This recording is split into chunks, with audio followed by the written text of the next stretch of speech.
আজকের সকালটা ছিল একটু অন্যরকম। তাড়াতাড়ি উঠে আগে স্নান পুজো করে নিয়েছিলাম। মনটাও প্রসন্নতায় ভরেছিল, কেননা আজ আমার একটু কলকাতা যাওয়া ছিল।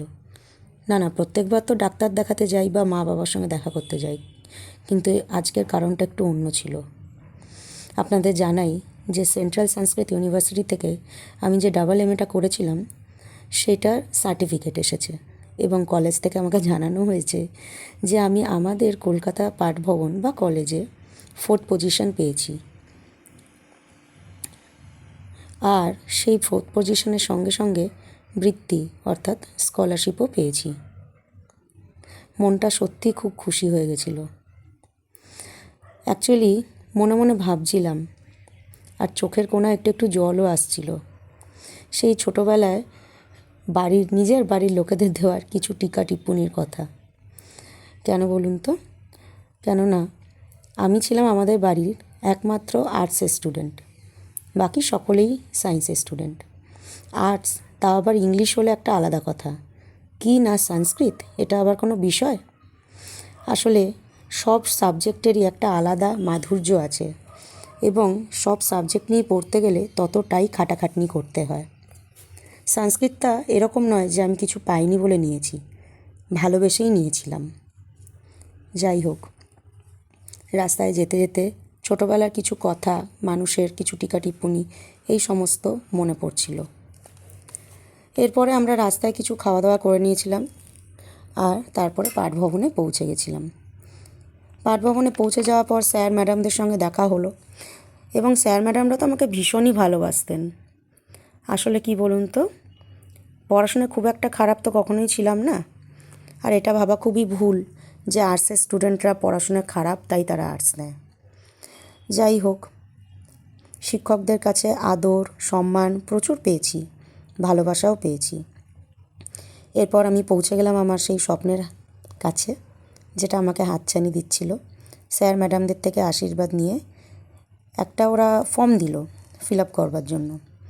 ফর্মটা ফিল আপ করে আমি মেন উদ্দেশ্য মানে স্কলারশিপের জন্য যেখানে লাইন দিতে হয় সেখানে গেলাম। অ্যাকচুয়ালি বন্ধুরা, আমার বেশ কিছুদিন ধরে শরীর খুবই খারাপ যাচ্ছিল বলে আমি যথা টাইমে আর কি, যেই সময় স্কলারশিপের চেক দেওয়া হয়েছিল, আমি সেই সময় কিন্তু এটা কালেক্ট করতে পারিনি। এই জন্য আমি যখন গেছিলাম সেই সময় কোনো ভিড়ই ছিল না। স্যার আমাকে অতি আদরের সঙ্গে এবং ভালোবাসার সঙ্গে স্কলারশিপের ফর্মটা, যা যা ফর্মালিটিস লাগে সে সমস্ত কিছু করে দিয়ে উনি আমাকে সাইনের মাধ্যমে হ্যান্ড ওভার করে দিলেন। হাতে শেষ অবধি স্কলারশিপের চেকটা পেয়ে খুব খুশি ছিলাম আমি। হ্যাঁ, এটা আমার জিত না, আমার মা বাবার, আমার হাজব্যান্ডের অ্যাচিভমেন্ট।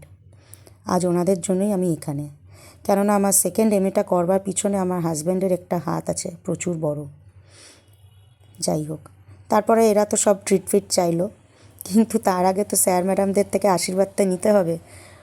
ডেট না থাকা সত্ত্বেও যে এত বড় ব্যাপারটা আমি প্রাপ্ত করলাম, সেটা শুধু আমার স্যার ম্যাডামদের জন্য। যাই হোক, এবার তো ট্রিট দিতে হবে। দিদি স্কলারশিপ পেয়েছে, কাছাকাছি ছিল দাদা বৌদির রেস্টুরেন্ট। আমরা চলে গেলাম দাদা বৌদির রেস্টুরেন্টে। আমি ছাড়া বাকি সবাই এখানে হচ্ছে এরা বিরিয়ানি লাভার, তাই আমি হচ্ছে যে বিরিয়ানি খাইনি। বাকি সবাই মিলে বিরিয়ানি খেয়ে পেট পুজো করে আমরা ধীরে ধীরে রওনা দিলাম আবার বাড়ির প্রতি।